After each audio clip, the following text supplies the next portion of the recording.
Hi everyone, I'm Randy Nesse and delighted to be with you today for this wonderful symposium organized by Dr. Mender about octopus emotions. My job is to explain about emotions in general and why they exist. My career was all at the University of Michigan, Department of Psychiatry until 6 years ago. Then I moved to Arizona to start a center for evolutionary medicine. No disclosures today. So the first kind of explanation we all are familiar with about emotions and moods is that they're products of brain mechanisms, and we've made enormous progress in understanding those mechanisms. But despite all that progress, proximate explanations leave many controversies. We're still arguing about what's a disorder and what isn't a disorder. We're arguing about diagnostic criteria.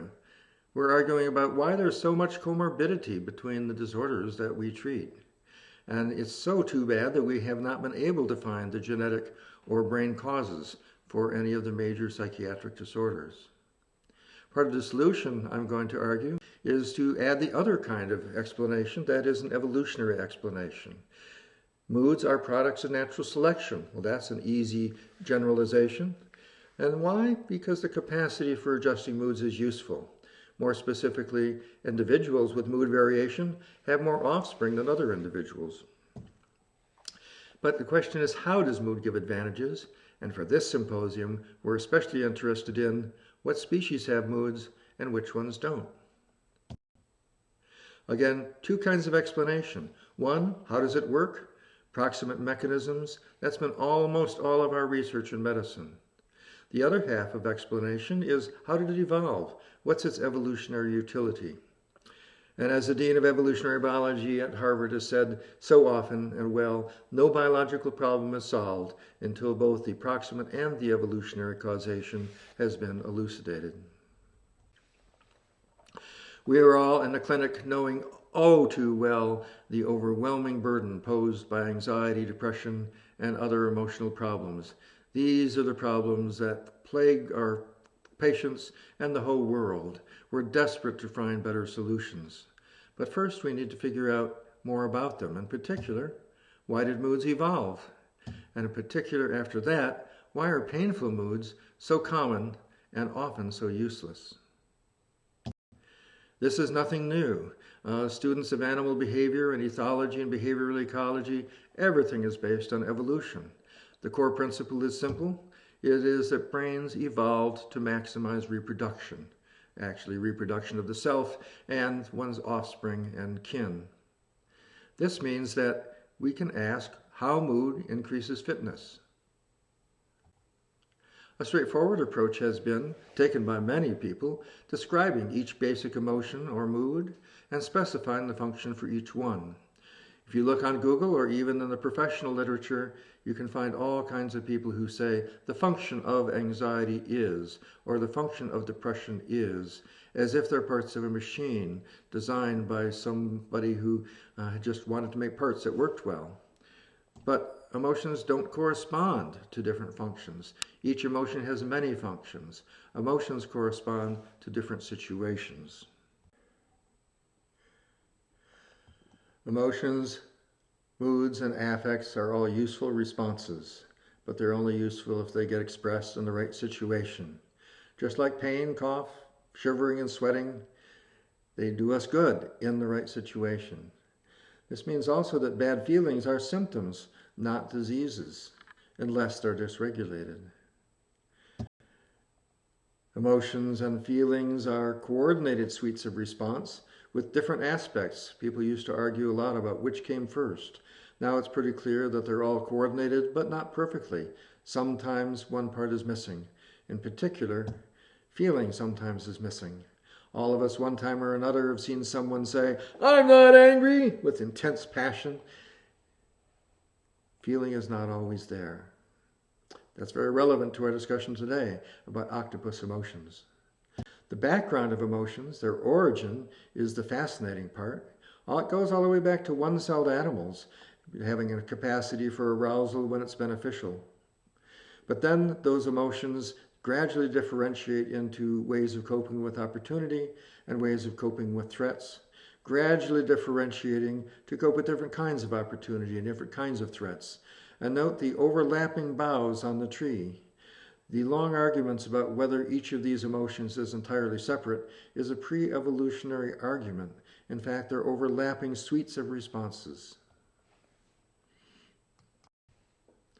Today's topic is octopuses and what feelings they have, what moods they have. I'm not going to talk more about that because you have several world experts to give you fascinating talks in the next few minutes. But I'll just summarize by saying octopuses certainly have different states for different situations, turning different colors, hiding sometimes, actively going away sometimes, and sometimes squirting a jet of ink. Natural selection has shaped special states for nearly all species. We don't want to call them emotions, but they sure are special states. Desire is characteristic of most animals as they're stalking prey. Fear for their prey. And then there's consummation, when you get what you want. I bet it feels good for that mosquito, but who knows? A rat swimming, that's stress, and stress is useful. Hibernation, a state for so many animals that's crucial for their survival. And even bacteria have special states. When there isn't any food, they create spores that allow them to endure through the bad times. Of course, the ones we care about are the big three bad feelings that we see every day, and we experience them, of course. Now, the first is fear or anxiety, induced by situations that involve threat of a loss. Second, there's sadness and grief, caused by experiencing a loss. And notice from an evolutionary viewpoint that low mood and depression are not the same as sadness and grief. They come from situations in which effort is failing and being wasted. What about high and low mood together? How can we understand why they exist and how they give an advantage? Well, situations differ in their propitiousness, that is, the degree of payoff they give for the amount of effort invested. When payoffs are high, high mood reaps rewards by taking risks and putting a lot of energy in. But when payoffs will be wasted, low mood reduces risk and effort. Notice that there are many subtypes depending on the kinds of situation and resources at issue. If I had to say it in general, why are high and low mood, why do they evolve? It's to adjust the direction and intensity of effort as a function of opportunities and threats in a situation. The most fundamental situation for almost every organism is foraging. And in fact, these systems and the dopaminergic blips that come from success guide our foraging, and with any animal. If you've ever gone picking raspberries, you know how exciting it is when you first find a bush that's all full of berries, and then as you reach for fewer and fewer, smaller and smaller berries, the motivation just goes away. This has been quantified in one of the fundamental theorems of behavioral ecology by Eric Charnov. It's called the Marginal Value Theorem. I'll spare you the calculus, but the graphical interpretation is quite simple. It takes this amount of time to find a new bush, and once you find a bush, you get a lot of berries at first, and then fewer and fewer and fewer until they're all gone. And I think almost everyone here has experienced a high motivation early on, and then those dopamine blips go away, and there's low motivation. And if everything's working perfectly, the organism stops right here, because that gets the maximum number of berries per minute. Turns out that almost every organism does this, and the mechanisms overlap dramatically in the brain, and that's why they're there. There are times, however, when the costs are greater than the benefits for anything you can do, in which case the best thing to do is nothing. And a motto for those times is, don't just do something, stand there. Of course, we humans don't just pursue berries. Most of our resources are social. We like friends and status and sex and relationships. And in fact, these are higher level goals. And this is a diagram I created some years ago about the global emotions we experience in the situations that arouse during goal pursuit. Before, while we're pursuing an opportunity, we experience hope or desire. If we succeed, happiness or pleasure. If we fail, disappointment.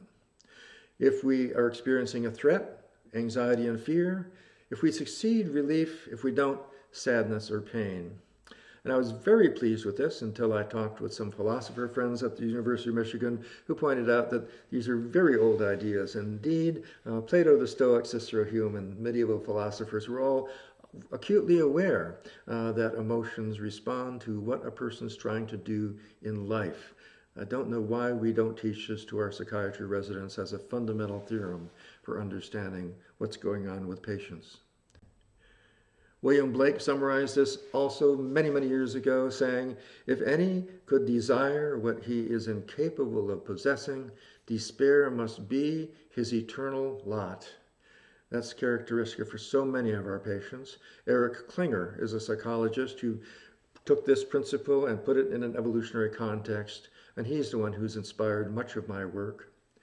I think the perfect depressogenic situation is one that so many people find themselves in. They're trapped, pursuing an unreachable goal that they can't give up. You recall I mentioned idiographic individual goals. One very practical outcome of this is that I've proposed that we don't just need a review of systems like we do in medicine. For psychiatry, we need a review of social systems, a systematic assessment of the person's resources and goals and success or failure anticipated for social goals, occupation, children and family, income, abilities and appearance, and love and sex. I found it so helpful to review these things systematically with every patient. What about abnormal emotions? Evolutionary medicine asks why natural selection didn't do a better job. Why do we have an appendix, a spine that causes so many problems, and Lord help us, a narrow birth canal? This is a different question. It's not why some people get sick, but why we all are vulnerable. Evolutionary medicine is the field that tries to explain why bodies are vulnerable. That is, why didn't natural selection do a better job? It's simply the intersection of the basic science of evolutionary biology and its practical applications in medicine. Evolutionary medicine asks a fundamentally different question that requires a major change in perspective. From a mechanics description, which is the perspective most of us took in medical school, to that of an engineer asking why the system has left vulnerable. So why are anxiety and mood so common? Well, partly because life is hard. Bad feelings are useful. Brain mechanisms are prone to failure. Yes, but the normal mechanisms often generate useless emotions. And this principle, I think, could resolve some of those conundrums and debates that we talked about at the beginning. So how can normal mechanisms give rise to useless emotions? The best example is the smoke detector principle that I'll talk about in a moment, but there are 4 others for another time. Lots of useless emotions come from normal mechanisms. False alarms in a smoke detector are normal and necessary to be sure that you're warned about any actual fire. And if you're in the African savanna and there might be a lion hiding in the grass, a 1% chance based on the cues you see and hear. Should you panic? Yes, you absolutely should. It can save your life. However, there are going to be many, many more false alarms that are perfectly normal. The smoke detector principle means that most alarms are normal but unnecessary, and it's relevant for the rest of medicine as well. This is why we can safely block pain, cough, fever, and anxiety and depression safely, except for that one time in 1,000. Huge implications for psychopharmacology. Anyone who says that evolution suggests you should not treat people with medications is just not paying attention. For those interested in more, I have a book out recently about good reasons for bad feelings, and there's a chapter in Kaplan and Sadak. I look forward to your questions.